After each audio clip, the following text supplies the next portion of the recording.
To be or not to be?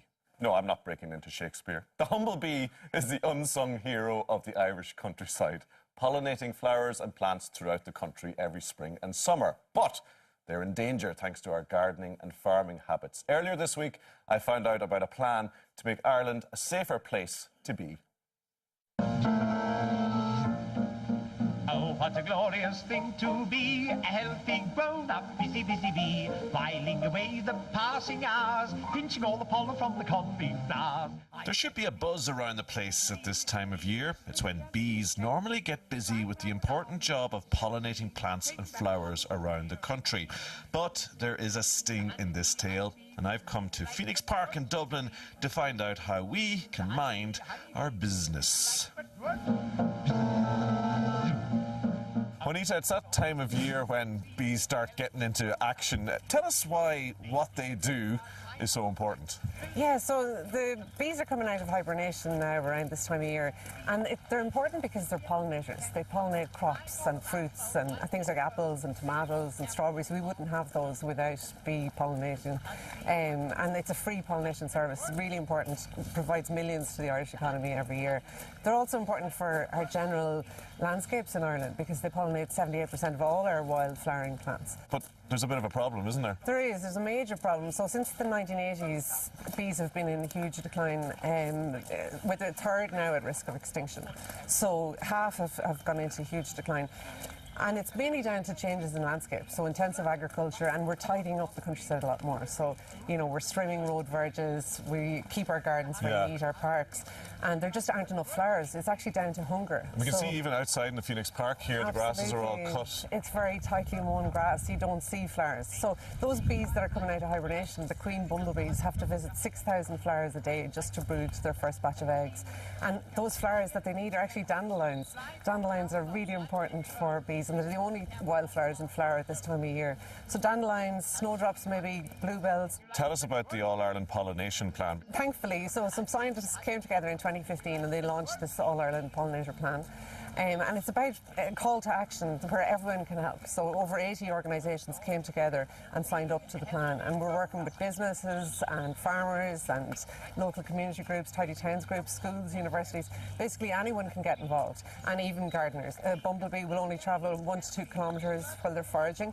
So your garden can become a pit stop where they can fuel up and get food for their colony. And what about people saying, I don't want to get stung by a bee in my garden? Yeah, you don't have to worry about that at all, thankfully, because it's honeybees actually protect their hive. So near a hive, they will be kind of aggressive to protect the hive.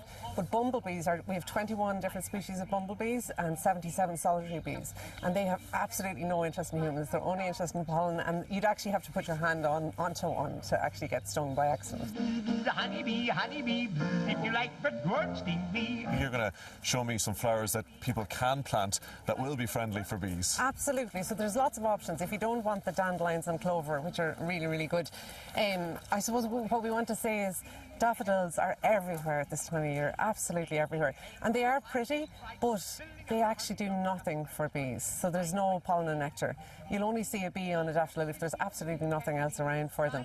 So daffodils and tulips and petunias and begonias, the things we tend to plant every year, and people spend a fortune, councils spend a fortune planting these plants. They're actually like putting out plastic flowers, basically. Right. There's no use for insects. So instead, there are beautiful options. Like this is called grape hyacinth. Or muscari, and it's a beautiful plant and it's flowering at the moment. Leopard's bane here has loads of pollen, you can see the pollen on it. Aubrietia, lavenders, these wallflowers, and heathers. So heathers, you know, a lovely, easy plant to plant in beds. There's lots of plants that you can go into a garden centre, ask them which are bee friendly, and actually a lot of them have this perfect for pollinators logo from the Royal Horticultural Society. What about mowing then? I certainly was out with the lawnmower last weekend getting it done. Absolutely, everyone's dying at this time of year to get out into the garden and tidy up. But that is like a green desert for bees. There's absolutely nothing there for them. So if you can even provide a strip, if you stop until after the dandelions bloom. Let them bloom, and before they set seed, then you can cut. So you're not going to increase them next year. And then if you can cut every 6 weeks, that's amazing, just on those wilder patches, or alternate them. Hedgerows are a big one around the country. You see them cut back really tightly. Yeah, so they're cut too tight. On the roads, it's understandable for health and safety. People want to cut them tight.